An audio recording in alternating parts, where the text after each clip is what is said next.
Les éditions Sixtreed présentent Son Excellence Eugène Rougon d'Émile Zola, interprété par François Cottrell.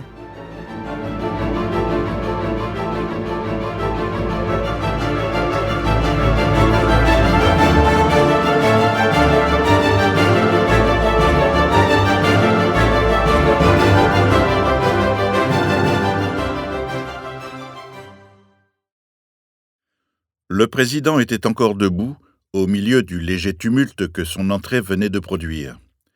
Il s'assit en disant à demi-voix négligemment « La séance est ouverte ». Et il classa les projets de loi placés devant lui sur le bureau. À sa gauche, un secrétaire, myope, le nez sur le papier, lisait le procès-verbal de la dernière séance d'un balbutiement rapide que pas un député n'écoutait. Dans le brouhaha de la salle, cette lecture n'arrivait qu'aux oreilles des huissiers, très dignes, très corrects, en face des poses abandonnées des membres de la Chambre. Il n'y avait pas 100 députés présents. Les uns se renversaient à demi sur les banquettes de velours rouge, les yeux vagues, sommeillants déjà. D'autres, pliés au bord de leur pupitre, comme sous l'ennui de cette corvée d'une séance publique, battaient doucement l'acajou du bout de leurs doigts. Par la baie vitrée qui taillait dans le ciel une demi-lune grise, tout le pluvieux après-midi de mai entrait, tombant d'aplomb, éclairant régulièrement la sévérité pompeuse de la salle. La lumière descendait les gradins en une large nappe rougie, d'un éclat sombre, allumée çà et là d'un reflet rose aux encoignures des bancs vides. Tandis que, derrière le président, la nudité des statues et des sculptures arrêtait des pans de clarté blanche. Un député, au troisième banc à droite, était resté debout dans l'étroit passage. Il frottait de la main son rude collier de barbe grisonnante, l'air préoccupé. Et comme un huissier montait, il l'arrêta et lui adressa une question à demi-voix. « Non, monsieur Kahn, répondit l'huissier, monsieur le président du Conseil d'État n'est pas encore arrivé. » Alors monsieur Kahn s'assit, puis se tournant brusquement vers son voisin de gauche, « Dites donc, Béjuin, demanda-t-il, est-ce que vous avez vu Rougon ce matin ?» Monsieur Béjuin, un petit homme maigre, noir, de mine silencieuse, leva la tête, les paupières battantes, la tête ailleurs. Il avait tiré la planchette de son pupitre. Il faisait sa correspondance sur du papier bleu à en-tête commerciale, portant ces mots « Béjuin et compagnie, cristallerie de Saint-Florent ». « Rougon » répéta-t-il. « Non, je ne l'ai pas vu, je n'ai pas eu le temps de passer au Conseil d'État. » Et il se remit posément à sa besogne. Il consultait un carnet, il écrivait sa deuxième lettre sous le bourdonnement confus du secrétaire qui achevait la lecture du procès-verbal. Monsieur Kahn se renversa, les bras croisés. Sa figure aux traits forts, dont le grand nez bien fait trahissait une origine juive, restait maussade. Il regarda les rosaces d'or du plafond, s'arrêta au ruissellement d'une averse qui crevait en ce moment sur les vitres de la baie. Puis, les yeux perdus, il parut examiner attentivement l'ornementation compliquée du grand mur qu'il avait en face de lui. Au debout, il fut retenu un instant par les panneaux tendus de velours vert, chargés d'attributs et d'encadrements dorés.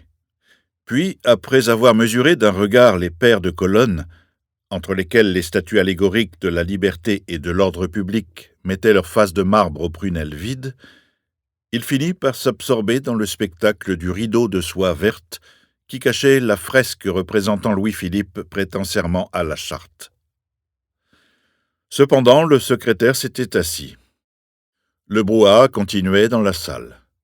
Le président, sans se presser, feuilletait toujours des papiers. Il appuya machinalement la main sur la pédale de la sonnette, dont la grosse sonnerie ne dérangea pas une seule des conversations particulières. Et, debout au milieu du bruit, il resta là un moment à attendre. « Messieurs, commença-t-il, j'ai reçu une lettre. » Il s'interrompit pour donner un nouveau coup de sonnette, attendant encore, dominant de sa figure grave et ennuyée le bureau monumental qui étageait au-dessous de lui ses panneaux de marbre rouge encadrés de marbre blanc. Sa redingote boutonnée se détachait sur le bas-relief placé derrière le bureau, où elle coupait d'une ligne noire les péplums de l'agriculture et de l'industrie aux profils antiques. « Messieurs, reprit-il lorsqu'il eut obtenu un peu de silence, j'ai reçu une lettre de M. de Lamberton dans laquelle il s'excuse de ne pouvoir assister à la séance d'aujourd'hui. » Il y eut un léger rire sur un banc, le 6e en face du bureau. C'était un député tout jeune, 28 ans au plus, blond et adorable, qui étouffait dans ses mains blanches une gaieté de jolie femme. Un de ses collègues, énorme, se rapprocha de 3 places pour lui demander à l'oreille « Est-ce que Lamberton a vraiment trouvé sa femme ? Contez-moi donc ça, la Rouquette. » Le président avait pris une poignée de papier. Il parlait d'une voix monotone. Des lambeaux de phrases arrivaient jusqu'au fond de la salle. Il y a des demandes de congé, M. Blacher, M. Buquin-Lecomte, M. de la Villardière. Et pendant que la chambre consultée accordait les congés, M. Kahn, las sans doute de considérer la soie verte tendue devant l'image séditieuse de Louis-Philippe, s'était tourné à demi pour regarder les tribunes. Au-dessus du soubassement de marbre jaune veiné de laque, un seul rang de tribunes mettait d'une colonne à l'autre des bouts de rampe de velours amarante, tandis que, tout en haut, un lambrequin de cuir gaufré n'arrivait pas à dissimuler le vide laissé par la suppression du second rang, réservé aux journalistes et au public avant l'Empire. Entre les grosses colonnes jaunies, développant leur pompe un peu lourde autour de l'hémicycle, les étroites loges s'enfonçaient, pleines d'ombre, presque vides, égayées par 3 ou 4 toilettes claires de femmes. « Tiens, le colonel Joblin est venu » murmura M. Kahn. Il sourit au colonel qui l'avait aperçu. Le colonel Joblin portait la redingote bleu foncé qu'il avait adoptée comme uniforme civil depuis sa retraite. Il était tout seul dans la tribune des questeurs, avec sa rosette d'officier, si grande qu'elle semblait le nœud d'un foulard. Plus loin, à gauche, les yeux de M. Kahn venaient de se fixer sur un jeune homme et une jeune femme, serrés tendrement l'un contre l'autre dans un coin de la tribune du Conseil d'État. Le jeune homme se penchait à tout moment, parlait dans le cou de la jeune femme qui souriait d'un air doux sans le regarder, les yeux fixés sur la figure allégorique de l'ordre public. « Dites donc, Béjuin, » murmura le député en poussant son collègue du genou. M. Béjuin était à sa 5e lettre, il leva la tête effaré. « Là-haut, tenez, vous ne voyez pas le petit Descorail et la jolie Madame Bouchard ? Je parie qu'il lui pince les hanches. Elle a des yeux mourants. » Tous les amis de Rougon se sont donc donné rendez-vous ? Il y a encore là, dans la tribune du public, Madame Correur et le ménage Charbonnel. Un coup de sonnette plus prolongé retentit. Un huissier lança d'une belle voix de basse « Silence, messieurs !» On écouta. Et le président dit cette phrase dont pas un mot ne fut perdu. « Monsieur Kahn demande l'autorisation de faire imprimer le discours qu'il a prononcé dans la discussion du projet de loi relatif à l'établissement d'une taxe municipale sur les voitures et les chevaux circulant dans Paris. » Un murmure courut sur les bancs et les conversations reprirent. M. Larouquette était venu s'asseoir près de M. Kahn. « Vous travaillez donc pour les populations, vous ?» lui dit-il en plaisantant. Puis, sans le laisser répondre, il ajouta « Vous n'avez pas vu Rougon ?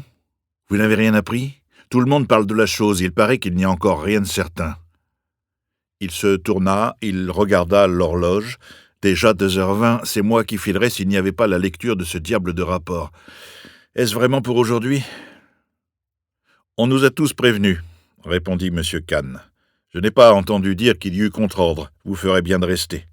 On votera les 400 000 francs du baptême tout de suite. »« Sans doute, » reprit M. Larouquette. « Le vieux général Legrain, qui se trouve en ce moment perclus des 2 jambes, s'est fait apporter par son domestique. Il est dans la salle des conférences à attendre le vote. L'empereur a raison de compter sur le dévouement du corps législatif tout entier. Pas une de nos voix ne doit lui manquer dans cette occasion solennelle. »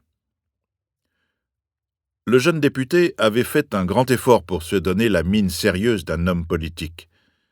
Sa figure poupine, égayée de quelques poils blonds, se rengorgeait sur sa cravate avec un léger balancement.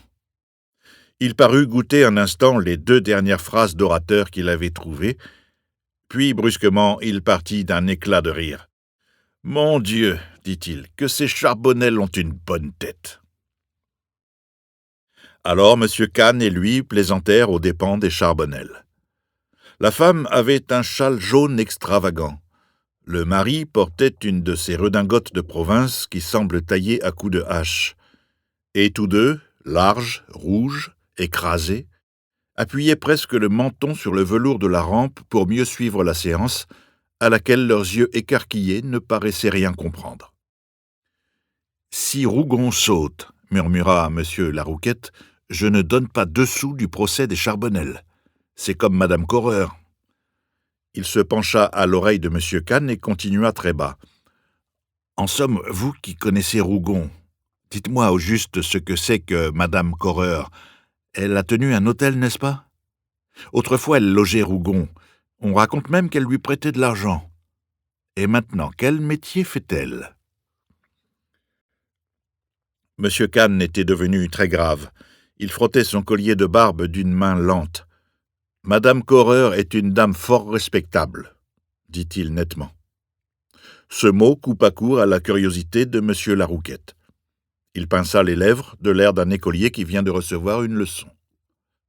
Tous deux regardèrent un instant en silence Madame Correur, assise près des Charbonnel.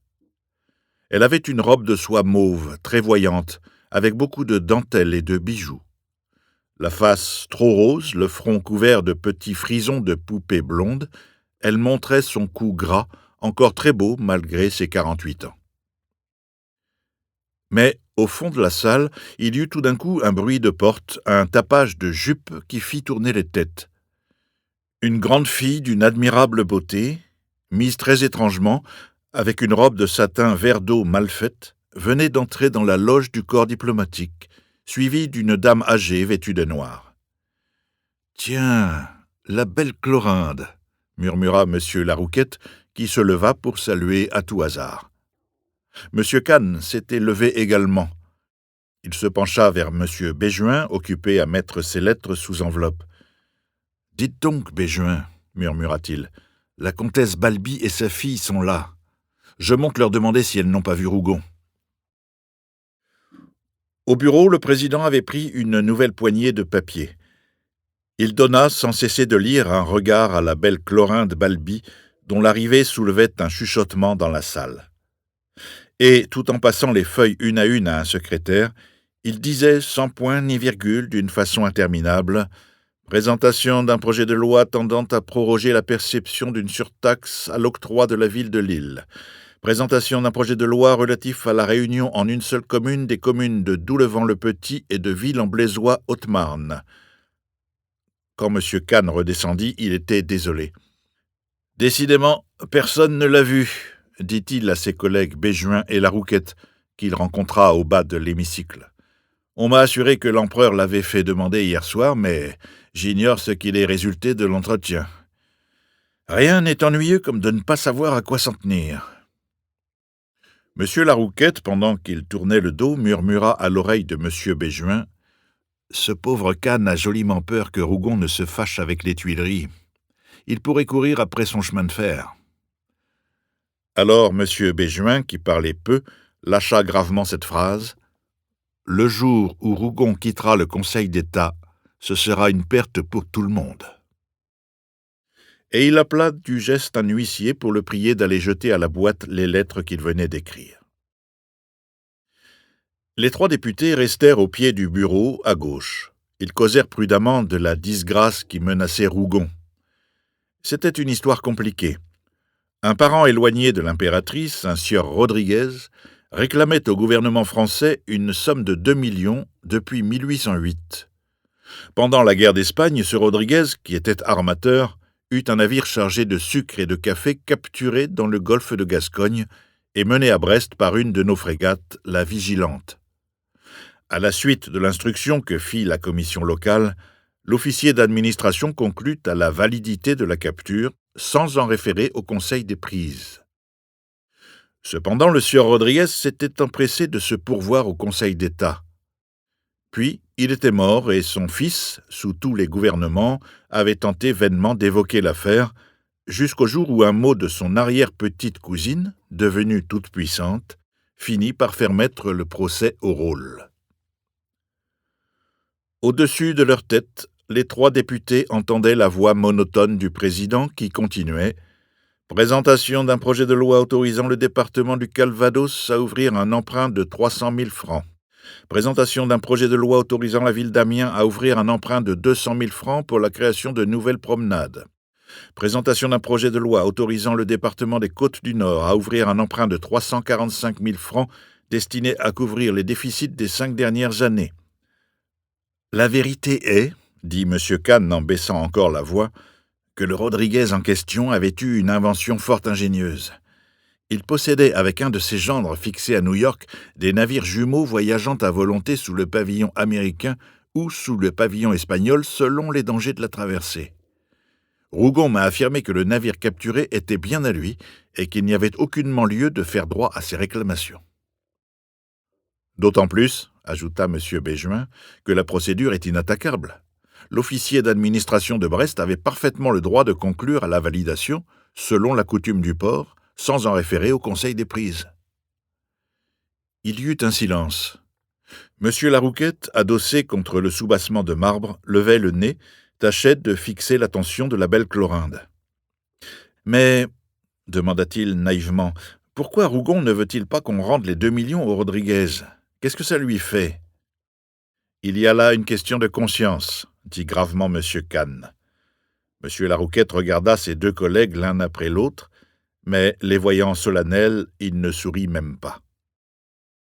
Puis, continua M. Kahn, comme répondant aux choses qu'il ne disait pas tout haut, Rougon a des ennuis depuis que Marcy est ministre de l'Intérieur. Ils n'ont jamais pu se souffrir. Rougon me disait que sans son attachement à l'empereur, auquel il a déjà rendu tant de services, il serait depuis longtemps rentré dans la vie privée. Enfin, il n'est plus bien aux Tuileries, il sent la nécessité de faire peau neuve. Il agit en honnête homme, répéta M. Béjuin. Oui, dit M. Larouquette d'un air fin, s'il veut se retirer, l'occasion est bonne. N'importe, ses amis seront désolés. Voyez donc le colonel là-haut avec sa mine inquiète, lui qui comptait si bien s'attacher son ruban rouge au cou le 15 août prochain. Et la jolie Madame Bouchard, qui avait juré que le digne Monsieur Bouchard serait chef de division à l'intérieur avant 6 mois. Le petit d'Escorail, l'enfant gâté de Rougon, devait mettre la nomination sous la serviette de Monsieur Bouchard le jour de la fête de Madame. Tiens, où sont-ils donc le petit d'Escorail et la jolie Madame Bouchard ? Ces messieurs les cherchèrent. Enfin, ils les découvrirent au fond de la tribune, dont ils occupaient le premier banc à l'ouverture de la séance.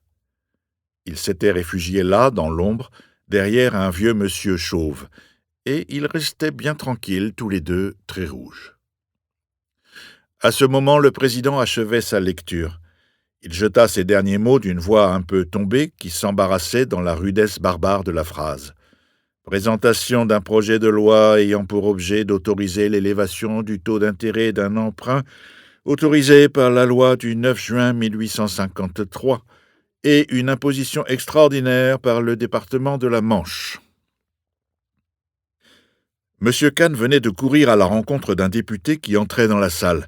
Il l'amena en disant « Voici M. de Comblot, il va nous donner des nouvelles. » M. de Comblot, un chambellan que le département des Landes avait nommé député sur un désir formel exprimé par l'empereur, s'inclina d'un air discret en attendant qu'on le questionnât. C'était un grand bel homme, très blanc de peau, avec une barbe d'un noir d'encre qui lui valait de vifs succès parmi les femmes.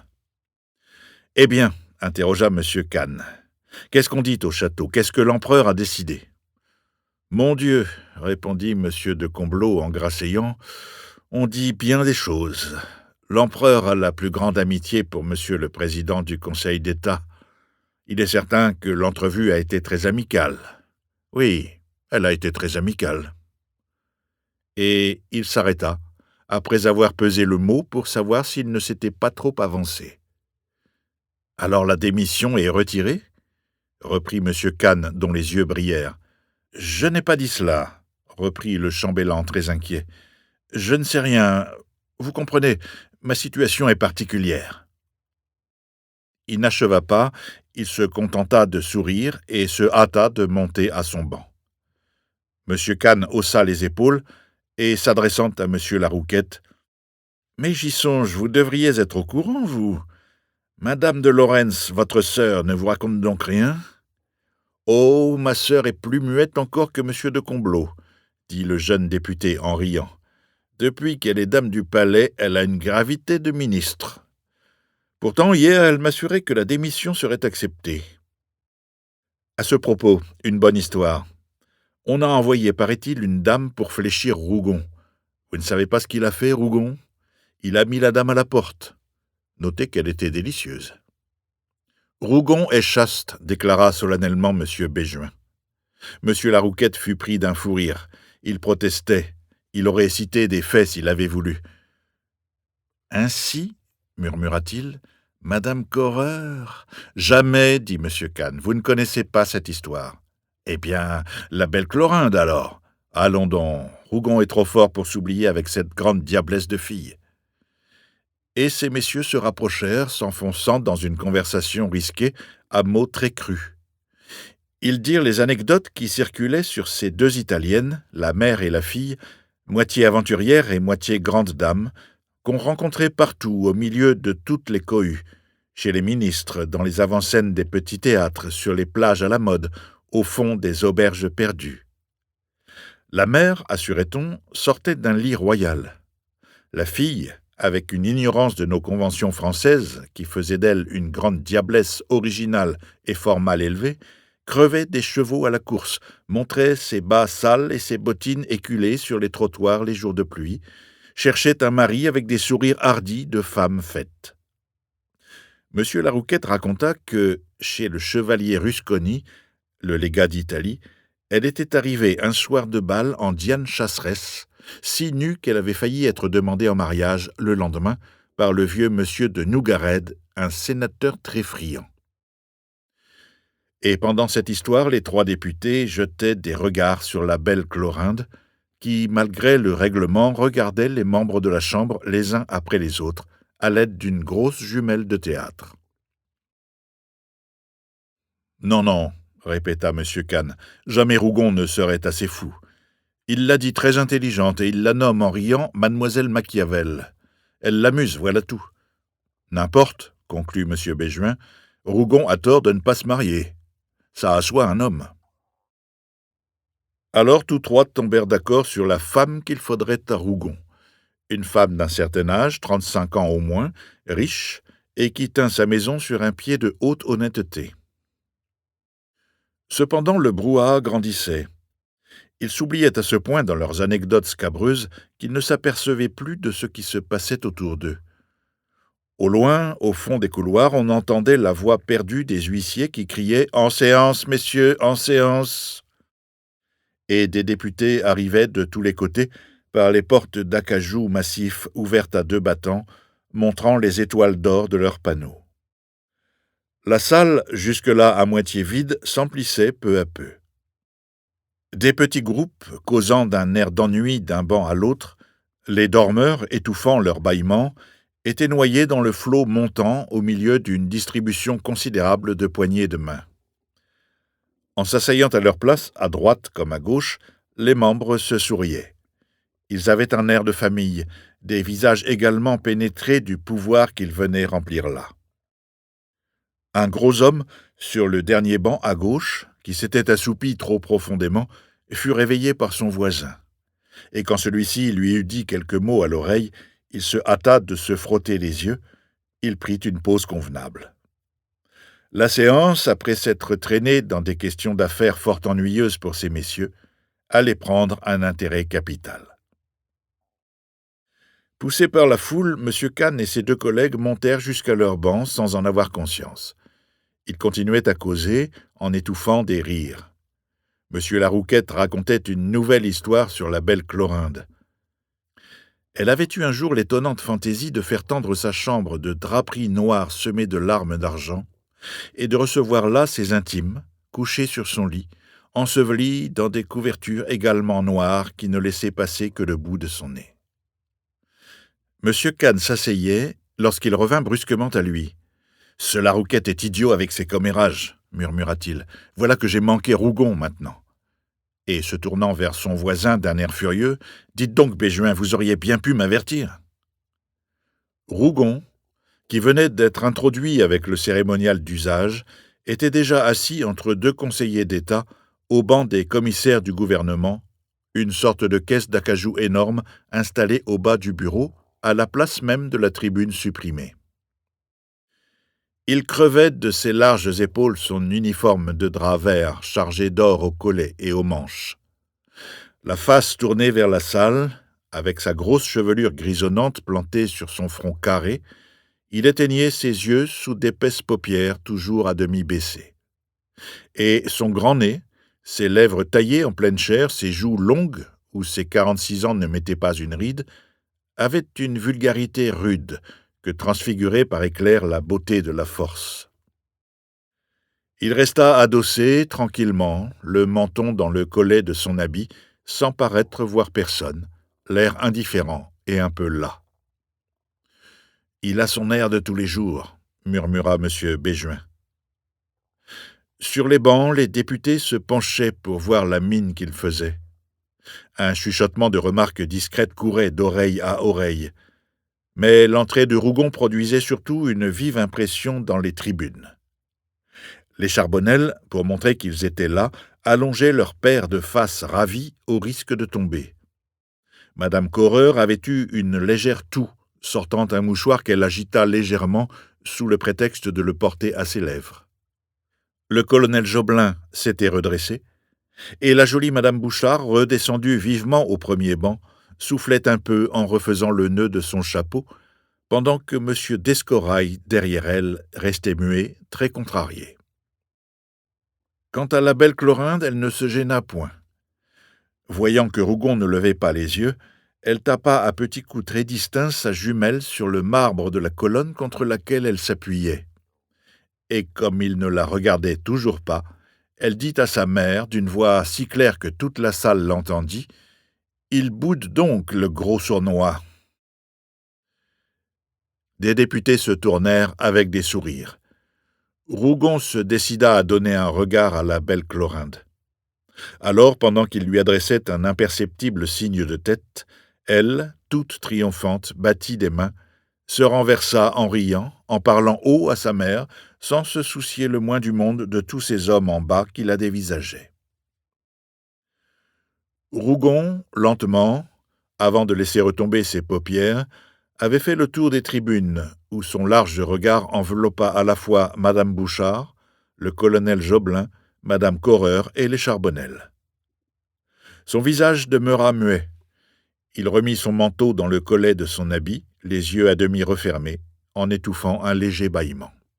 « Je vais toujours lui dire un mot », souffla M. Kahn à l'oreille de M. Béjuin. Mais, comme il se levait, le président, qui depuis un instant s'assurait que tous les députés étaient bien à leur poste, donna un coup de sonnette magistrale, et brusquement, un silence profond régna. Un monsieur blond était debout au premier banc, un banc de marbre blanc. Il tenait à la main un grand papier qu'il couvait des yeux tout en parlant. « J'ai l'honneur, dit-il d'une voix chantante, de déposer un rapport sur le projet de loi portant ouverture au ministère d'État sur l'exercice 1856 d'un crédit de 400 000 francs pour les dépenses de la cérémonie et des fêtes du baptême du prince impérial. » Et il faisait mine d'aller déposer le rapport d'un pas ralenti, lorsque tous les députés, avec un ensemble parfait, crièrent « La lecture! La lecture !» Le rapporteur attendit que le président eût décidé que la lecture aurait lieu. Et il commença, d'un ton presque attendri, « Messieurs, le projet de loi qui nous est présenté est de ceux qui font paraître trop lentes les formes ordinaires du vote, en ce qu'elle retarde l'élan spontané du corps législatif. »« Très bien !» lancèrent plusieurs membres. « Dans les familles les plus humbles, » continua le rapporteur en modulant chaque mot, « la naissance d'un fils, d'un héritier, avec toutes les idées de transmission qui se rattachent à ce titre, est un sujet de si douce allégresse que les épreuves du passé s'oublient et que l'espoir seul plane sur le berceau du nouveau-né. Mais que dire de cette fête du foyer quand elle est en même temps celle d'une grande nation et qu'elle est aussi un événement européen? Alors, ce fut un ravissement. Ce morceau de rhétorique fit pâmer la chambre. Rougon, qui semblait dormir, ne voyait devant lui, sur les gradins, que des visages épanouis. Certains députés exagéraient leur attention, les mains aux oreilles, pour ne rien perdre de cette prose soignée. Le rapporteur, après une courte pause, haussait la voix. « Ici, messieurs, c'est en effet la grande famille française qui convie tous ses membres à exprimer leur joie. Et quelle pompe ne faudrait-il pas, s'il était possible que les manifestations extérieures puissent répondre à la grandeur de ces légitimes espérances. » Et il ménagea une nouvelle pause. « Très bien !» crièrent les mêmes voix. « C'est délicatement dit, » fit remarquer M. Kahn, « n'est-ce pas, Béjuin ?» M. Béjuin dodelinait de la tête, les yeux sur le lustre qui pendait de la baie vitrée devant le bureau. Il jouissait. Dans les tribunes, la belle Chlorinde, la jumelle braquée, ne perdait pas un jeu de physionomie du rapporteur. Les Charbonnel avaient les yeux humides. Madame Correur prenait une pose attentive de femme comme il faut, tandis que le colonel approuvait de la tête et que la jolie Madame Bouchard s'abandonnait sur les genoux de M. d'Escorail. Cependant, au bureau, le président, les secrétaires, jusqu'aux huissiers, écoutaient sans un geste, solennellement. « Le berceau du prince impérial, » reprit le rapporteur, « est désormais la sécurité pour l'avenir, car en perpétuant la dynastie que nous avons tous acclamée, il assure la prospérité du pays, son repos dans la stabilité, et par là même celui du reste de l'Europe. » Quelques chutes durent empêcher l'enthousiasme d'éclater à cette image touchante du berceau.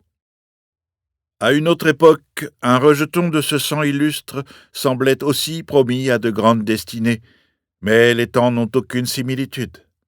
La paix est le résultat du règne sage et profond dont nous recueillons les fruits, de même que le génie de la guerre dicta ce poème épique qui constitue le premier empire. Salué à sa naissance par le canon, qui du nord au midi proclamait le succès de nos armes, le roi de Rome n'eut pas même la fortune de servir sa patrie. Tels furent alors les enseignements de la Providence. « Qu'est-ce qu'il dit donc? Il s'enfonce » murmura le sceptique M. Larouquette. « C'est maladroit tout ce passage, il va gâter son morceau. » À la vérité, les députés devenaient inquiets. Pourquoi ce souvenir historique qui gênait leurs ailes? Certains se mouchèrent. Mais le rapporteur, sentant le froid jeté par sa dernière phrase, eut un sourire. Il haussa la voix, il poursuivit son antithèse en balançant les mots, certains de son effet. Mais, venu dans un de ces jours solennels où la naissance d'un seul doit être regardée comme le salut de tous, l'enfant de France semble aujourd'hui nous donner à nous, comme aux générations futures, le droit de vivre et de mourir au foyer paternel. Tel est désormais le gage de la clémence divine. Ce fut une chute de phrases exquise. Tous les députés comprirent, et un murmure d'aise passa dans la salle. L'assurance d'une paix éternelle était vraiment douce. Ces messieurs, rassurés, reprirent leur pose charmée d'hommes politiques faisant une débauche de littérature. Ils avaient des loisirs, l'Europe était à leur maître. L'empereur, devenu l'arbitre de l'Europe, continuait le rapporteur avec une ampleur nouvelle, allait signer cette paix généreuse qui, réunissant les forces productives des nations, est l'alliance des peuples autant que celle des rois, lorsqu'il plut à Dieu de mettre le comble à son bonheur en même temps qu'à sa gloire.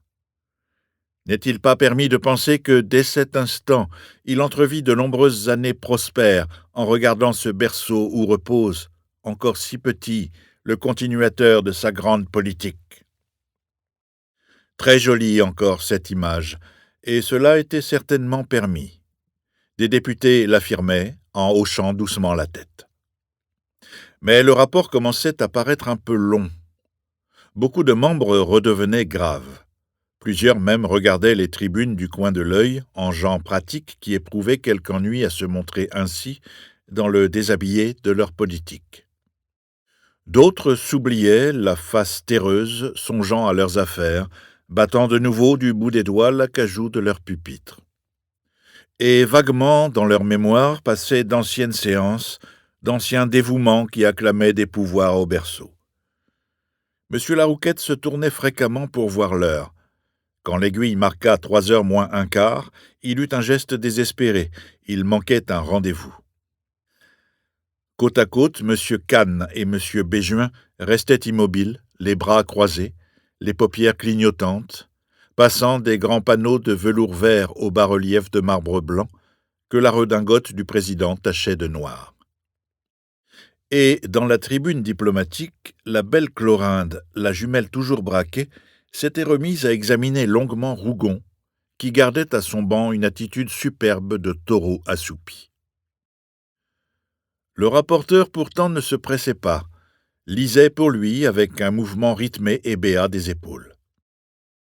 Ayons donc pleine et entière confiance, et que le corps législatif, dans cette grande et sérieuse occasion, se souvienne de sa parité d'origine avec l'empereur, laquelle lui donne presque un droit de famille de plus qu'aux autres corps de l'État de s'associer aux joies du souverain. Fils, comme lui, du libre vœu du peuple, le corps législatif devient donc à cette heure la voix même de la nation pour offrir à l'auguste enfant l'hommage d'un respect inaltérable, d'un dévouement à toute épreuve, et de cet amour sans bornes qui fait de la foi politique une religion dont on bénit les devoirs. Cela devait approcher de la fin, du moment où il était question d'hommage, de religion et de devoir. Les Charbonnel se risquèrent à échanger leurs impressions à voix basse, tandis que Madame Correur étouffait une légère toux dans son mouchoir. Madame Bouchard remonta discrètement au fond de la tribune du Conseil d'État, auprès de M. Jules d'Escorail. En effet, le rapporteur, changeant brusquement de voix, descendant du ton solennel au ton familier, bredouilla rapidement « Nous vous proposons, messieurs, l'adoption pure et simple du projet de loi tel qu'il a été présenté par le Conseil d'État. » Et il s'assit au milieu d'une grande rumeur. « Très bien, criait toute la salle. Des bravos éclatèrent. Monsieur de Comblot, dont l'attention souriante ne s'était pas démentie une minute, lança même un « Vive l'empereur » qui se perdit dans le bruit.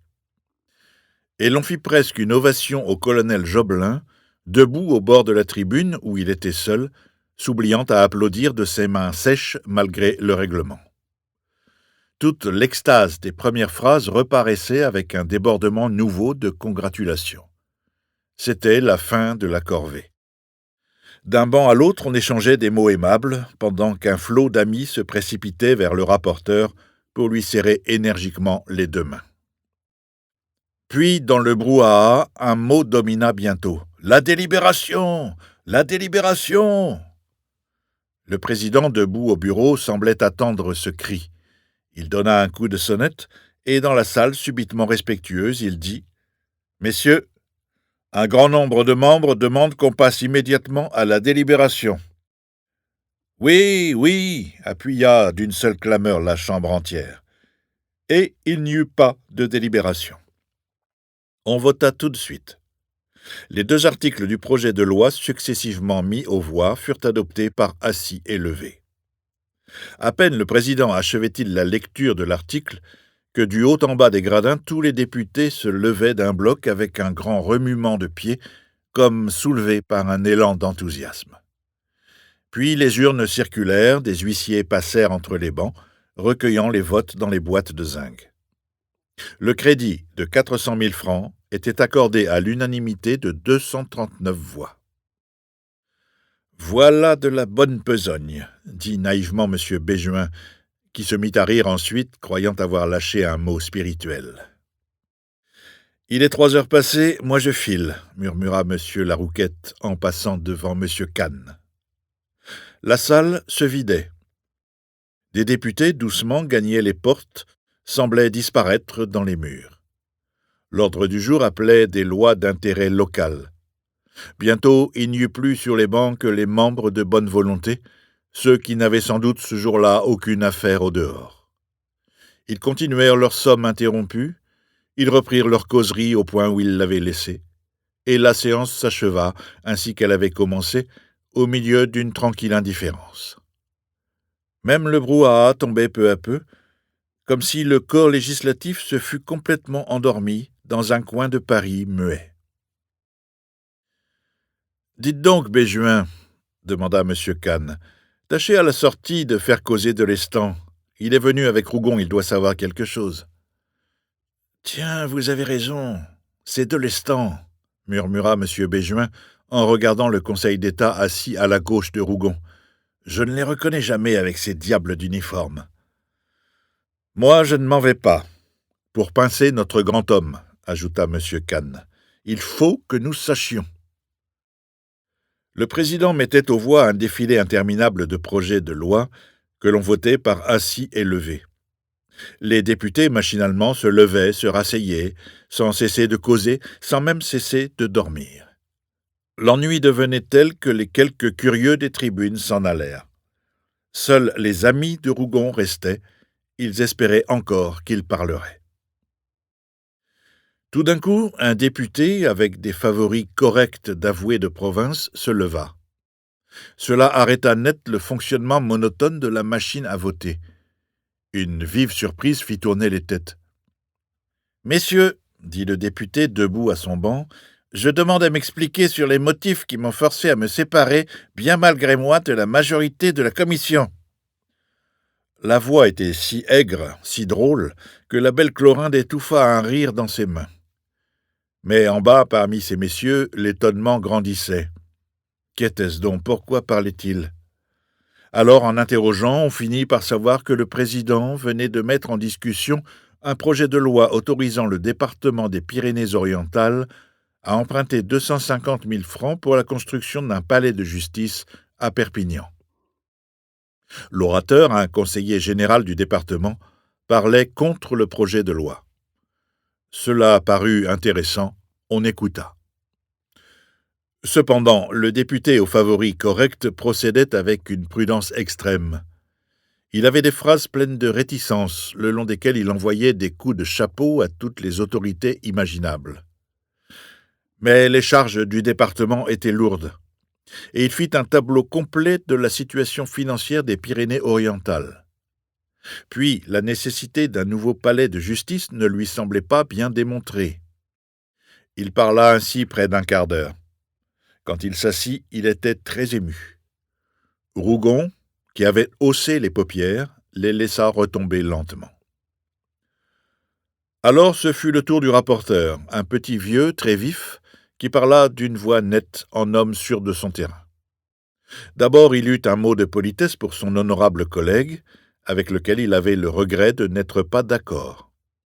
Seulement, le département des Pyrénées-Orientales était loin d'être aussi obéré qu'on voulait bien le dire, et il refit avec d'autres chiffres le tableau complet de la situation financière du département. D'ailleurs, la nécessité d'un nouveau palais de justice ne pouvait être niée. Il donna des détails. L'ancien palais se trouvait situé dans un quartier si populeux que le bruit des rues empêchait les juges d'entendre les avocats. En outre, il était trop petit. Ainsi, lorsque les témoins dans les procès de cour d'assises étaient très nombreux, ils devaient se tenir sur un palier de l'escalier, ce qui les laissait en butte à des obsessions dangereuses. Le rapporteur termina en lançant comme argument irrésistible que c'était le garde des Sceaux lui-même qui avait provoqué la présentation du projet de loi. Rougon ne bougeait pas, les mains nouées sur les cuisses, la nuque appuyée contre le banc d'acajou. Depuis que la discussion était ouverte, sa carrure semblait s'alourdir encore.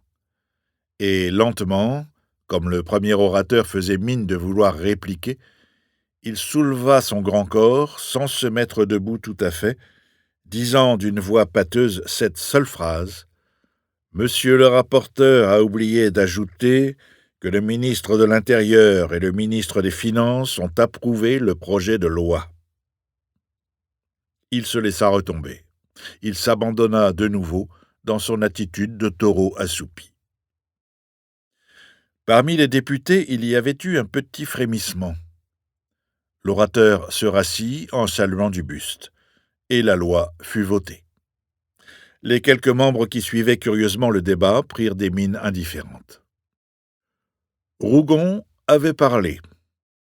D'une tribune à l'autre, le colonel Joblin échangea un clignement d'yeux avec le ménage Charbonnel, pendant que Madame Correur s'apprêtait à quitter la tribune, comme on quitte une loge de théâtre avant la tombée du rideau, lorsque le héros de la pièce a lancé sa dernière tirade. Déjà, M. d'Escorail et Mme Bouchard s'en étaient allés. Chlorinde, debout contre la rampe de velours, dominant la salle de sa taille superbe, se drapait lentement dans un châle de dentelle en promenant un regard autour de l'hémicycle. La pluie ne battait plus les vitres de la baie, mais le ciel restait sombre de quelques gros nuages. Sous la lumière salie, l'acajou des pupitres semblait noir. Une buée d'ombre montait le long des gradins, où des crânes chauves de députés gardaient seuls une tache blanche. Et sur les marbres des soubassements, au-dessous de la pâleur vague des figures allégoriques, le président, les secrétaires et les huissiers, rangés en ligne, mettaient des silhouettes raidies d'ombres chinoises. La séance, dans ce jour brusquement tombé, se noyait. « Bon Dieu, on meurt là-dedans !» dit Chlorinde en poussant sa mère hors de la tribune. Et elle effaroucha les huissiers endormis sur le palier par la façon étrange dont elle avait roulé son châle autour de ses reins. En bas, dans le vestibule, ces dames rencontrèrent le colonel Joblin et Madame Correur. « Nous l'attendons, » dit le colonel. « Peut-être sortira-t-il par ici. En tout cas, j'ai fait signe à Cannes et à Béjuin pour qu'ils viennent me donner des nouvelles. » Madame Correur s'était approchée de la comtesse Balby. Puis, d'une voix désolée, « Ah, ce serait un grand malheur !» dit-elle sans s'expliquer davantage. Le colonel leva les yeux au ciel. « Des hommes comme Rougon sont nécessaires au pays, » reprit-il après un silence. « L'empereur commettrait une faute. » Et le silence recommença. Chlorinde voulut allonger la tête dans la salle des pas perdus, mais un huissier referma brusquement la porte. Alors elle revint auprès de sa mère, muette sous sa voilette noire. Elle murmura « C'est crevant d'attendre. » Des soldats arrivaient. Le colonel annonça que la séance était finie. En effet, les Charbonnel parurent en haut de l'escalier. Ils descendaient prudemment le long de la rampe l'un derrière l'autre.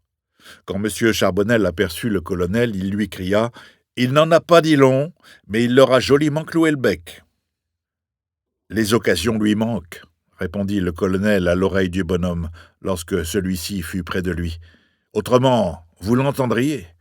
Il faut qu'il s'échauffe. » Cependant, les soldats avaient formé une double haie de la salle des séances à la galerie de la présidence, ouverte sur le vestibule. Et un cortège parut, pendant que les tambours battaient au champ. En tête marchaient deux huissiers vêtus de noir, portant le chapeau à claques sous le bras, la chaîne au cou, l'épée à pommeau d'acier au côté. Puis venait le président, qu'escortaient deux officiers. Les secrétaires du bureau et le secrétaire général de la présidence suivaient. Quand le président passa devant la belle Chlorinde, il lui sourit en homme du monde, malgré la pompe du cortège. « Ah, vous êtes là !» dit M. Cannes, qui accourait effaré. Et bien que la salle des pas perdus fût alors interdite au public, il les fit tous entrer. Il les mena dans l'embrasure d'une des grandes portes-fenêtres qui ouvrent sur le jardin. Il paraissait furibond. « Je l'ai encore manqué, » reprit-il. « Il a filé par la rue de Bourgogne pendant que je le guettais dans la salle du général Foy. Mais ça ne fait rien, nous allons tout de même savoir. J'ai lancé Béjuin aux trousses de Lestan. » Et il y eut là une nouvelle attente pendant 10 bonnes minutes. Les députés sortaient d'un air nonchalant par les deux grands tambours de drap vert qui masquaient les portes. Certains s'attardaient à allumer un cigare, d'autres en petits groupes stationnaient, riant, échangeant des poignées de main. Cependant, Madame Correur était allée contempler le groupe du Laocoon. Et tandis que les Charbonnel pliaient le cou en arrière pour voir une mouette que la fantaisie bourgeoise du peintre avait peint sur le cadre d'une fresque, comme envolée du tableau, la belle Chlorinde, debout devant la grande Minerve de bronze, s'intéressait à ses bras et à sa gorge de déesse géante. Dans l'embrasure de la porte-fenêtre, le colonel Joblin et M. Kahn causaient vivement à voix basse. « Ah, voici Béjuin !» s'écria ce dernier.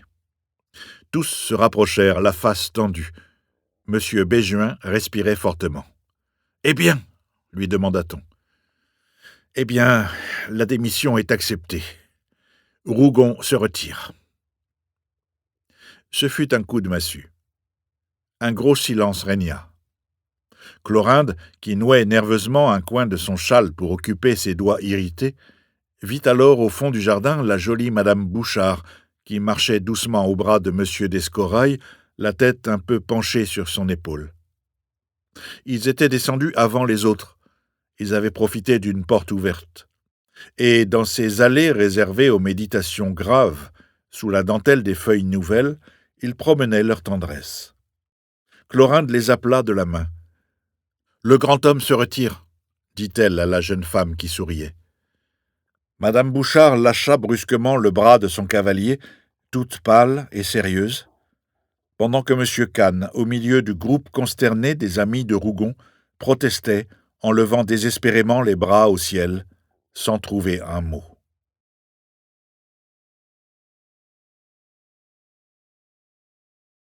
Le matin, au Moniteur, avait paru la démission de Rougon, qui se retirait pour des raisons de santé. Il était venu après son déjeuner au Conseil d'État, voulant dès le soir laisser la place nette à son successeur. Et dans le grand cabinet rouge et or réservé au président, assis devant l'immense bureau de palissandre, il vidait le tiroir, il classait des papiers qu'il nouait en paquets avec des bouts de ficelle rose. Il sonna. Un huissier entra, un homme superbe qui avait servi dans la cavalerie. « Donnez-moi une bougie allumée », demanda Rougon. Et comme l'huissier se retirait, après avoir posé sur le bureau un des petits flambeaux de la cheminée, il le rappela. « Merle, écoutez, ne laissez entrer personne, entendez-vous? Personne. »« Oui, monsieur le président, » répondit l'huissier qui referma la porte sans bruit. Rougon eut un faible sourire. Il se tourna vers Delestan, debout à l'autre extrémité de la pièce, devant un cartonnier, dont il visitait soigneusement les cartons. « Ce brave Merle n'a pas lu le Moniteur ce matin, » murmura-t-il. Delestan hocha la tête, ne trouvant rien à dire. Il avait une tête magnifique, très chauve, mais d'une de ces calvities précoces qui plaisent aux femmes. Son crâne nu, qui agrandissait démesurément son front, lui donnait un air de vaste intelligence. Sa face rosée, un peu carrée, sans un poil de barbe, rappelait ces faces correctes et pensives que les peintres d'imagination aiment à prêter aux grands hommes politiques. « Merle vous est très dévoué, » finit-il par dire. Et il replongea la tête dans le carton qu'il fouillait. Rougon, qui avait tordu une poignée de papier, les alluma à la bougie, puis les jeta dans une large coupe de bronze posée sur un coin du bureau. Il les regarda brûler. « Delestan, vous ne toucherez pas au carton du bas, reprit-il. Il y a là des dossiers dans lesquels je puis seul me reconnaître. » Tous deux alors continuèrent leur besogne en silence pendant un gros quart d'heure. Il faisait très beau, le soleil entrait par les 3 grandes fenêtres donnant sur le quai. Une de ces fenêtres entr'ouvertes laissait passer les petits souffles frais de la Seine qui soulevaient par moments la frange de soie des rideaux. Des papiers froissés jetés sur le tapis s'envolaient avec un léger bruit. « Tenez, voyez donc ça !» dit Delestan en remettant à Rougon une lettre qu'il venait de trouver. Rougon lut la lettre et l'alluma tranquillement à la bougie. C'était une lettre délicate. Et ils causèrent par phrases coupées, s'interrompant à toutes les minutes, le nez dans des paperasses. Rougon remerciait Delestan d'être venu l'aider. Ce bon ami était le seul avec lequel il put à l'aise laver le linge sale de ses 5 années de présidence. Il l'avait connu à l'Assemblée législative, où ils siégeaient tous les deux sur le même banc, côte à côte. C'était là qu'il avait éprouvé un véritable penchant pour ce bel homme, en le trouvant adorablement sot, creux et superbe. Il disait d'ordinaire d'un air convaincu que ce diable de Delestan irait loin. Et il le poussait, se l'attachait par la reconnaissance, l'utilisait comme un meuble dans lequel il enfermait tout ce qu'il ne pouvait garder sur lui. « Est-on bête, garde-t-on des papiers ?» murmura Rougon en ouvrant un nouveau tiroir qui débordait. « Voilà une lettre de femme, » dit Delestan avec un clignement d'yeux. Rougon eut un bon rire. Toute sa vaste poitrine était secouée. Il prit la lettre en protestant. Dès qu'il eut parcouru les premières lignes, il cria « C'est le petit Descorail qui a égaré ça ici. De jolis chiffons encore, ces billets-là. On va loin avec 3 lignes de femme. » Et pendant qu'il brûlait la lettre, il ajouta « Vous savez, Delestan, méfiez-vous des femmes. » Delestan baissa le nez. Toujours, il se trouvait embarqué dans quelque passion scabreuse. En 1851, il avait même failli compromettre son avenir politique. Il adorait alors la femme d'un député socialiste, et le plus souvent, pour plaire au mari, il votait avec l'opposition contre l'Élysée. Aussi, au 2 décembre, reçut-il un véritable coup de massue. Il s'enferma pendant 2 jours, perdu, fini, anéanti, tremblant qu'on ne vînt l'arrêter d'une minute à l'autre. Rougon avait dû le tirer de ce mauvais pas en le décidant à ne point se présenter aux élections et en le menant à l'Élysée où il pêcha pour lui une place de conseiller d'État. Delestan, fils d'un marchand de vin de Bercy, ancien avoué, propriétaire d'une ferme modèle près de Sainte-Ménéhould, était riche à plusieurs millions et habitait rue du Colisée un hôtel fort élégant. « Oui, méfiez-vous des femmes », répétait Rougon, qui faisait une pause à chaque mot pour jeter des coups d'œil dans les dossiers. « Quand les femmes ne vous mettent pas une couronne sur la tête, elles vous passent une corde au cou. À notre âge, voyez-vous, il faut soigner son cœur autant que son estomac. » À ce moment, un grand bruit s'éleva dans l'antichambre. On entendait la voix de Merle qui défendait la porte, et brusquement, un petit homme entra en disant « Il faut que je lui serre la main, que diable, à ce cher ami !»« Tiens, du Poisat !» s'écria Rougon sans se lever. Et comme Merle faisait de grands gestes pour s'excuser, il lui ordonna de fermer la porte. Puis, tranquillement, « Je vous croyais à Bressuire, vous. On lâche donc sa sous-préfecture comme une vieille maîtresse. » Du Poisat, mince, la mine chafouine, avec des dents très blanches, mal rangées, haussa légèrement les épaules. « Je suis à Paris de ce matin pour des affaires, et je ne comptais aller que ce soir vous serrer la main rue Marbeuf. Je vous aurais demandé à dîner, mais quand j'ai lu le Moniteur... » Il traîna un fauteuil devant le bureau, s'installa carrément en face de Rougon. « Ah ça, que se passe-t-il, voyons, moi j'arrive du fond des Deux-Sèvres, j'ai bien eu vent de quelque chose là-bas, mais j'étais loin de me douter, pourquoi ne m'avez-vous pas écrit ?» Rougon, à son tour, haussa les épaules. Il était clair que du Poisat avait appris là-bas sa disgrâce et qu'il accourait pour voir s'il n'y aurait pas moyen de se raccrocher aux branches. Il le regarda jusqu'à l'âme en disant « Je vous aurai écrit ce soir. Donnez votre démission, mon brave. » « C'est tout ce que je voulais savoir.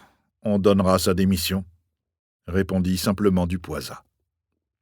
Et il se leva, sifflotant.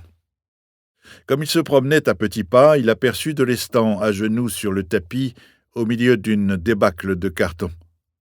Il alla, en silence, lui donner une poignée de main. Puis il tira de sa poche un cigare qu'il alluma à la bougie.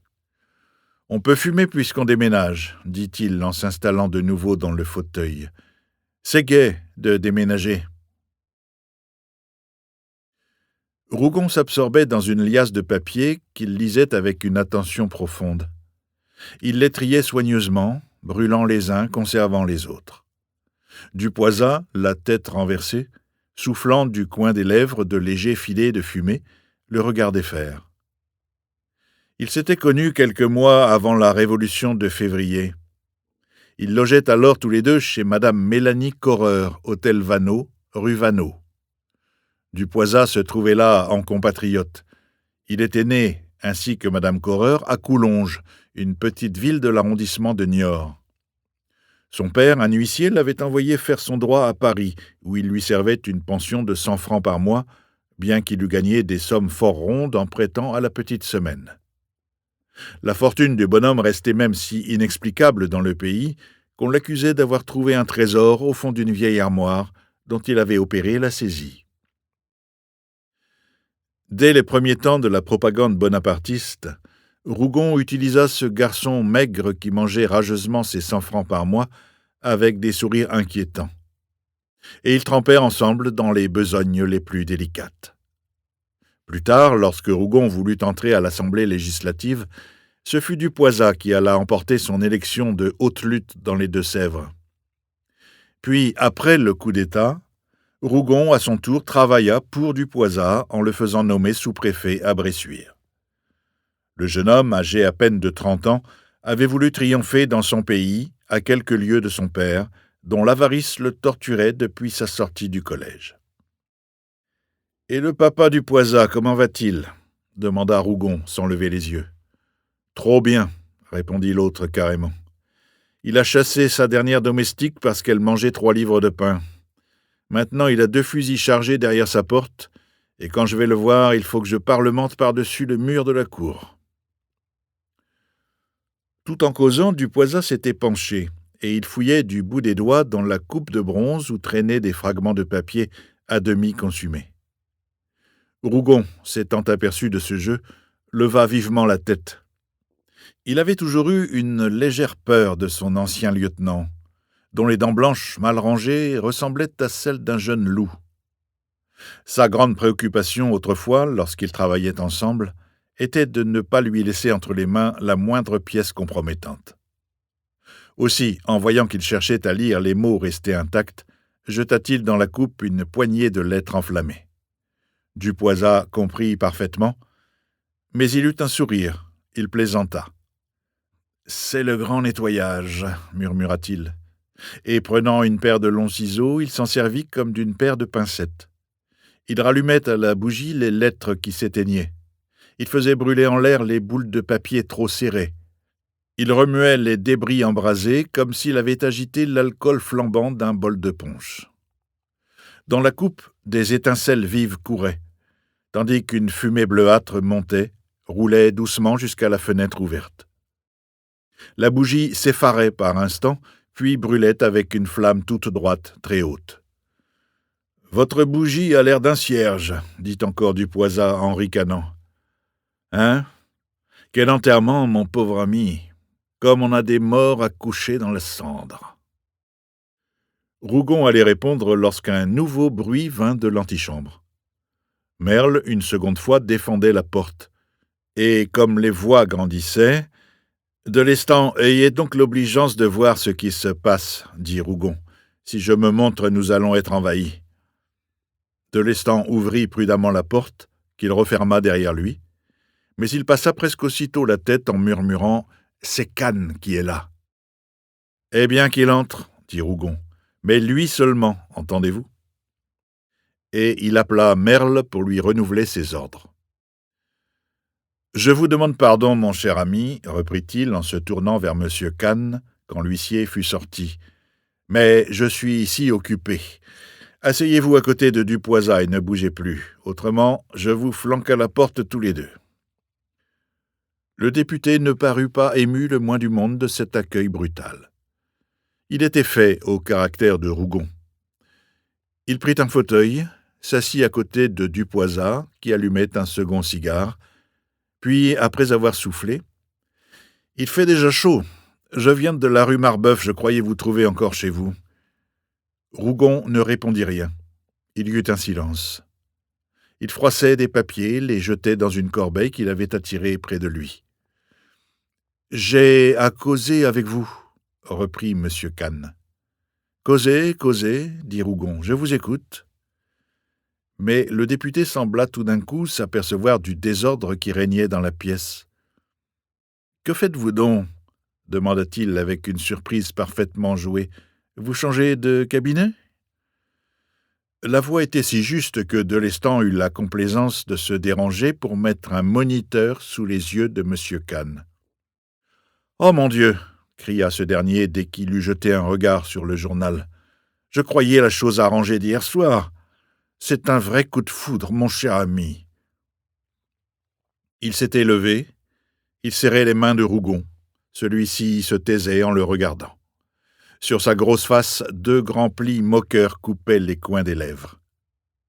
Et comme Dupoisat prenait des airs indifférents, il les soupçonna de s'être vus le matin. D'autant plus que M. Kahn avait négligé de paraître étonné en apercevant le sous-préfet. L'un devait être venu au Conseil d'État, tandis que l'autre courait rue Marbeuf. De cette façon, ils étaient certains de ne pas le manquer. « Alors, vous aviez quelque chose à me dire » reprit Rougon de son air paisible. « Ne parlons plus de ça, mon cher ami, » s'écria le député. « Vous avez assez de tracas. Je n'irai bien sûr pas, dans un jour pareil, vous tourmenter encore avec mes misères. »« Non, ne vous gênez pas, dites toujours. »« Eh bien, c'est pour mon affaire. Vous savez, pour cette maudite concession. Je suis même content que Dupoisat soit là, il pourra nous fournir certains renseignements. » Et longuement, il exposa le point où en était son affaire. Il s'agissait d'un chemin de fer de Niort à Angers, dont il caressait le projet depuis 3 ans. La vérité était que cette voie ferrée passait à Bressuire, où il possédait des hauts fourneaux dont elle devait décupler la valeur. Jusque-là, les transports restaient difficiles, l'entreprise végétait.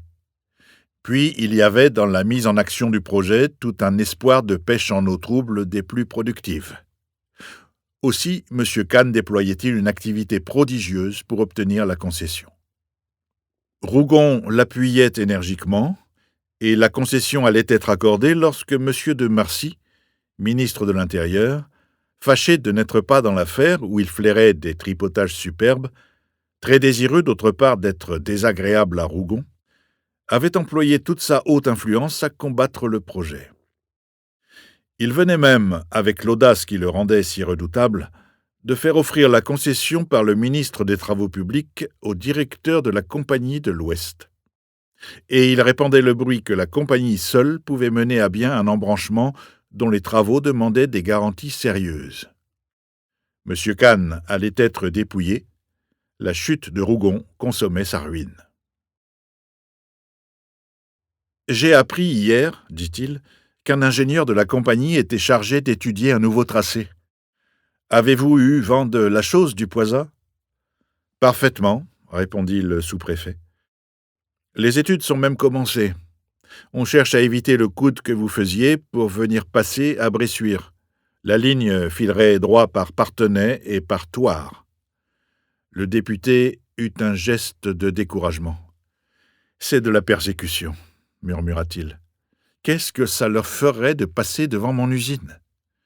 Mais je protesterai. J'écrirai un mémoire contre leur tracé. Je retourne à Bressuire avec vous. »« Non, ne m'attendez pas, » dit Dupoisat en souriant. « Il paraît que je vais donner ma démission. » M. Kahn se laissa aller dans un fauteuil comme sous le coup d'une dernière catastrophe. Il frottait son collier de barbe à 2 mains. Il regardait Rougon d'un air suppliant. Celui-ci avait lâché ses dossiers. Les coudes sur le bureau, il écoutait. « Vous voulez un conseil, n'est-ce pas ? » dit-il enfin d'une voix rude. « Eh bien, faites les morts, mes bons amis. Tâchez que les choses restent en l'état et attendez que nous soyons les maîtres. Dupoisat va donner sa démission parce que, s'il ne la donnait pas, il la recevrait avant 15 jours.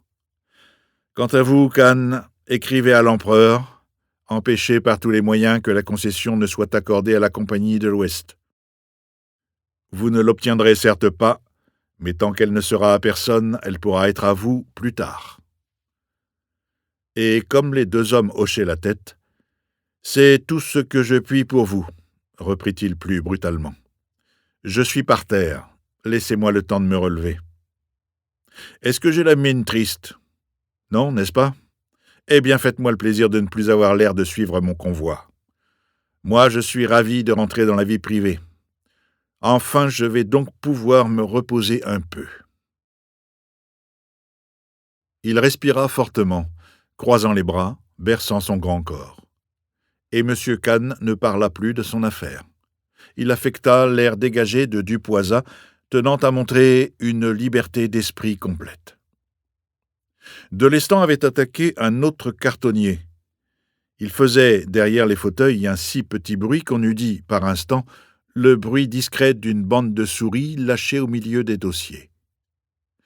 Le soleil, qui marchait sur le tapis rouge, écornait le bureau d'un angle de lumière blonde, dans lequel la bougie continuait à brûler, toute pâle. Cependant, une causerie intime s'était engagée. Rougon, qui ficelait de nouveau ses paquets, assurait que la politique n'était pas son affaire. Il souriait d'un air bonhomme, tandis que ses paupières, comme lasses, retombaient sur la flamme de ses yeux. Lui aurait voulu avoir d'immenses terres à cultiver, avec des champs qu'il creuserait à sa guise, avec des troupeaux de bêtes, des chevaux, des bœufs, des moutons, des chiens, dont il serait le roi absolu.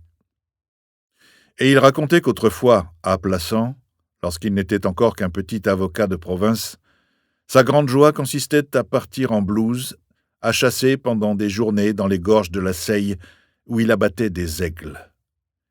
Il se disait paysan. Son grand-père avait pioché la terre. Puis il en vint à faire l'homme dégoûté du monde. Le pouvoir l'ennuyait. Il allait passer l'été à la campagne. Jamais il ne s'était senti plus léger que depuis le matin. Et il imprimait à ses fortes épaules un haussement formidable, comme s'il avait jeté bas un fardeau. « Qu'aviez-vous ici comme président 80 000 francs ?» demanda M. Kahn. Il dit oui, d'un signe de tête. « Et il ne va vous rester que vos 30 000 francs de sénateur. » Que lui importait ? Il vivait de rien, il ne se connaissait pas de vice, ce qui était vrai, ni joueur, ni coureur, ni gourmand. Il rêvait d'être le maître chez lui, voilà tout. Et fatalement, il revint à son idée d'une ferme, dans laquelle toutes les bêtes lui obéiraient. C'était son idéal, avoir un fouet et commander, être supérieur, plus intelligent et plus fort. Peu à peu, il s'anima. Il parla des bêtes comme il aurait parlé des hommes, disant que les foules aiment le bâton, que les bergers ne conduisent leurs troupeaux qu'à coups de pierre. Il se transfigurait, ses grosses lèvres gonflées de mépris, sa face entière suant la force. Dans son poing fermé, il agitait un dossier qu'il semblait prêt de jeter à la tête de M. Kahn et de Dupoisat, inquiets et gênés devant ce brusque accès de fureur. « L'empereur a bien mal agi, » murmura Dupoisat. Alors tout d'un coup, Rougon se calma. Sa face devint grise, son corps s'avachit dans une lourdeur d'homme obèse. Il se mit à faire l'éloge de l'empereur, d'une façon outrée. C'était une puissante intelligence, un esprit d'une profondeur incroyable. Dupoisat et M. Kahn échangèrent un coup d'œil, mais Rougon renchérissait encore, en parlant de son dévouement, en disant avec une grande humilité qu'il avait toujours été fier d'être un simple instrument aux mains de Napoléon III. Il finit même par impatienter Dupoisat, garçon d'une vivacité fâcheuse, et une querelle s'engagea. Dupoisat parlait amèrement de tout ce que Rougon et lui avaient fait pour l'Empire, de 1848 à 1851, lorsqu'il crevait la faim chez Madame Mélanie Correur. Il racontait des journées terribles, pendant la première année surtout, des journées passées à patauger dans la boue de Paris pour racoler des partisans. Plus tard, ils avaient risqué leur peau 20 fois. N'était-ce pas Rougon qui, le matin du 2 décembre, s'était emparé du palais Bourbon à la tête d'un régiment de ligne? À ce jeu, on jouait sa tête. Et aujourd'hui, on le sacrifiait, victime d'une intrigue de cour. Mais Rougon protestait. Il n'était pas sacrifié, il se retirait pour des raisons personnelles. Puis, comme Dupoisat, tout à fait lancé, traitait les gens des Tuileries de cochons, il finit par le faire taire en assénant un coup de poing sur le bureau de Palissandre, qui craqua. « C'est bête, tout ça !» dit-il simplement. Vous allez un peu loin, murmura M. Kahn. Delestan, très pâle, s'était mis debout derrière les fauteuils. Il ouvrit doucement la porte pour voir si personne n'écoutait. Mais il n'aperçut dans l'antichambre que la haute silhouette de Merle, dont le dos tourné avait un grand air de discrétion. Le mot de Rougon avait fait rougir Dupoisat, qui se tut, dégrisé, mâchant son cigare d'un air mécontent. « Sans doute l'empereur est mal entouré, » reprit Rougon, après un silence. « Je me suis permis de le lui dire, et il a souri. Il a même daigné plaisanter en ajoutant que mon entourage ne valait pas mieux que le sien. » Dupoisat et M. Kahn eurent un rire contraint. Ils trouvèrent le mot très joli. « Mais, je le répète, » continua Rougon d'une voix particulière, « je me retire de mon plein gré. Si l'on vous interroge, vous qui êtes de mes amis, affirmez qu'hier soir encore, j'étais libre de reprendre ma démission. Démentez aussi les commérages qui circulent à propos de cette affaire Rodriguez, dont on fait, paraît-il, tout un roman. J'ai pu me trouver sur cette affaire en désaccord avec la majorité du Conseil d'État, et il y a eu certainement là des froissements qui ont hâté ma retraite. Mais j'avais des raisons plus anciennes et plus sérieuses. J'étais résolu depuis longtemps à abandonner la haute situation que je devais à la bienveillance de l'empereur. » Il dit toute cette tirade en l'accompagnant d'un geste de la main droite dont il abusait lorsqu'il parlait à la Chambre. Ces explications étaient évidemment destinées au public. M. Kahn et Dupoisat, qui connaissaient leur Rougon, tâchèrent par des phrases habiles de savoir la vérité vraie. Le grand homme, comme ils le nommaient familièrement entre eux, devait jouer quelque jeu formidable. Ils mirent la conversation sur la politique en général. Rougon plaisantait le régime parlementaire qu'il appelait le fumier des médiocrités. La Chambre, selon lui, jouissait encore d'une liberté absurde. On y parlait beaucoup trop. La France devait être gouvernée par une machine bien montée, l'empereur au sommet, les grands corps et les fonctionnaires au-dessous, réduits à l'état de rouage. Il riait, sa poitrine sautait pendant qu'il outrait son système avec une rage de mépris contre les imbéciles qui demandent des gouvernements forts. « Mais, interrompit M. Kahn, l'empereur en haut, tous les autres en bas, ce n'est guère que pour l'empereur, cela. »« Quand on s'ennuie, on s'en va, » dit tranquillement Rougon. Il sourit, puis il ajouta, « On attend que cela soit amusant, et l'on revient. » Il y eut un long silence. M. Kahn se mit à frotter son collier de barbe, satisfait, sachant ce qu'il voulait savoir. La veille, à la Chambre, il avait deviné juste quand il insinuait que Rougon, voyant son crédit ébranlé aux Tuileries, était allé de lui-même au-devant d'une disgrâce pour faire peau neuve. L'affaire Rodriguez lui offrait une superbe occasion de tomber en honnête homme. « Et que dit-on » demanda Rougon pour rompre le silence. « Moi, j'arrive, » répondit Dupoisat. « Cependant, tout à l'heure, dans un café, j'ai entendu un monsieur décoré qui approuvait vivement votre retraite. »« Hier, Béjuin était très affecté, » déclara à son tour M. Kahn. « Béjuin vous aime beaucoup. C'est un garçon un peu éteint, mais d'une grande solidité. Le petit Larouquette lui-même m'a paru très convenable. Il parle de vous en excellents termes. » Et la conversation continua sur les uns et sur les autres. Rougon, sans le moindre embarras, posait des questions, se faisait faire un rapport exact par le député, qui lui donna complaisamment les notes les plus précises sur l'attitude du corps législatif à son égard.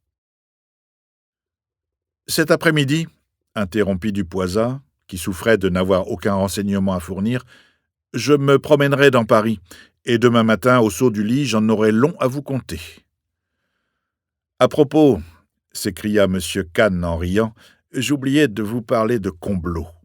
Non, jamais je n'ai vu un homme plus gêné. » Mais il s'arrêta devant un clignement d'yeux de Rougon qui lui montrait le dos de Delestan, en ce moment monté sur une chaise et occupé à débarrasser le dessus d'une bibliothèque où des journaux s'entassaient. M. de Comblot avait épousé une sœur de Delestan. Ce dernier, depuis la disgrâce de Rougon, souffrait un peu de sa parenté avec un chambellan. Aussi voulut-il montrer quelque crânerie. Il se tourna, il dit avec un sourire « Pourquoi ne continuez-vous pas ? Comblot est un sot. Hein ? Voilà le mot lâché. » Cette exécution aisée d'un beau-frère égaya beaucoup ces messieurs. Delestan, voyant son succès, poussa les choses jusqu'à se moquer de la barbe de Comblot, cette fameuse barbe noire si célèbre parmi les dames. Puis, sans transition, il prononça gravement ces paroles en jetant un paquet de journaux sur le tapis. « Ce qui fait la tristesse des uns fait la joie des autres. » Cette vérité ramena dans la conversation le nom de M. de Marcy. Rougon, le nez baissé, comme perdu au fond d'un portefeuille dont il examinait chaque poche, laissa ses amis se soulager.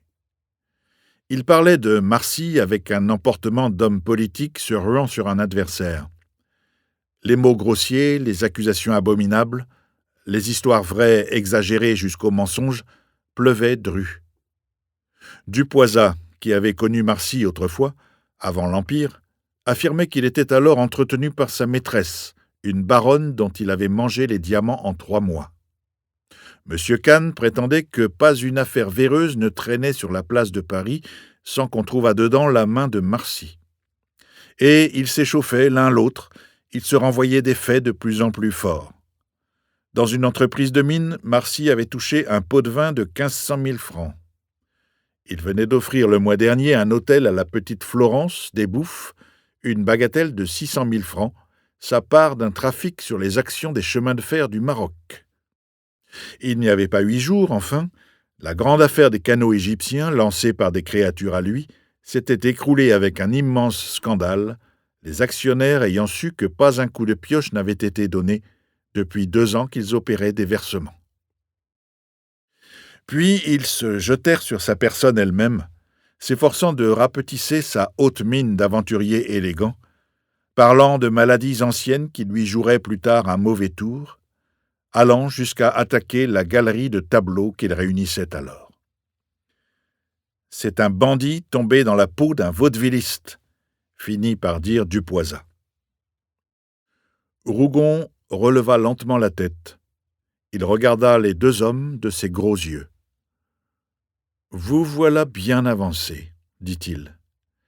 Marcy fait ses affaires, parbleu, comme vous voulez faire les vôtres.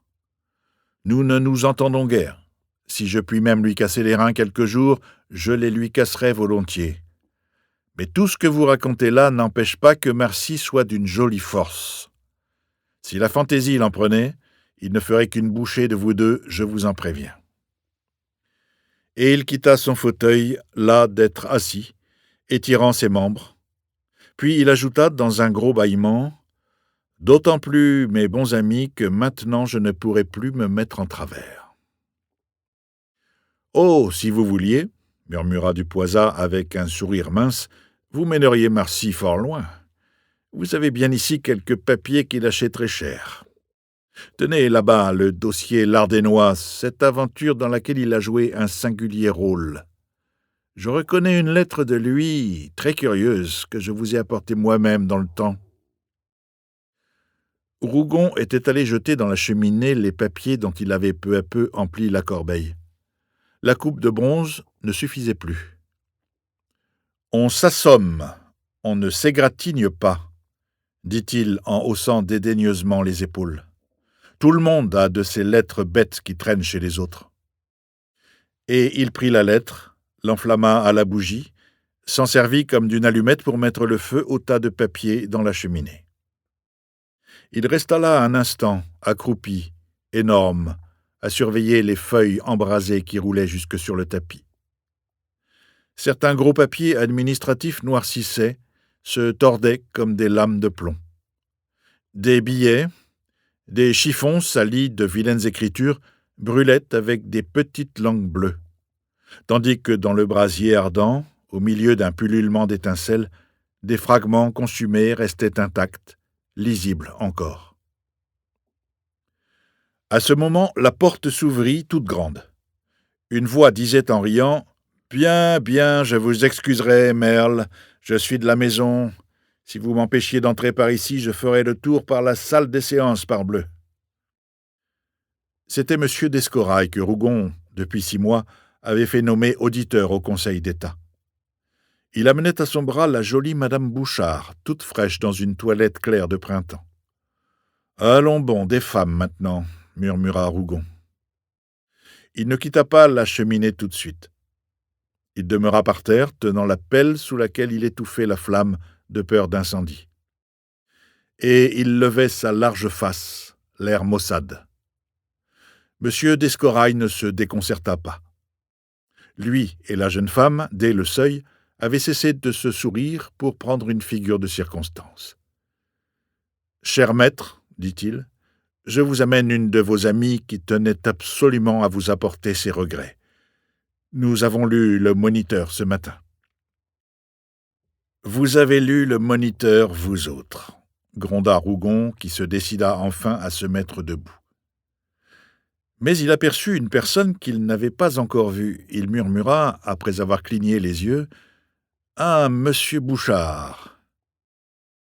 C'était le mari, en effet. Il venait d'entrer derrière les jupes de sa femme, silencieux et digne. Monsieur Bouchard avait 60 ans, la tête toute blanche, l'œil éteint, la face comme usée par ses 25 années de service administratif. Lui ne prononça pas une parole. Il prit d'un air pénétré la main de Rougon, qu'il secoua 3 fois de haut en bas, énergiquement. « Eh bien, dit ce dernier, vous êtes très gentils d'être tous venus me voir.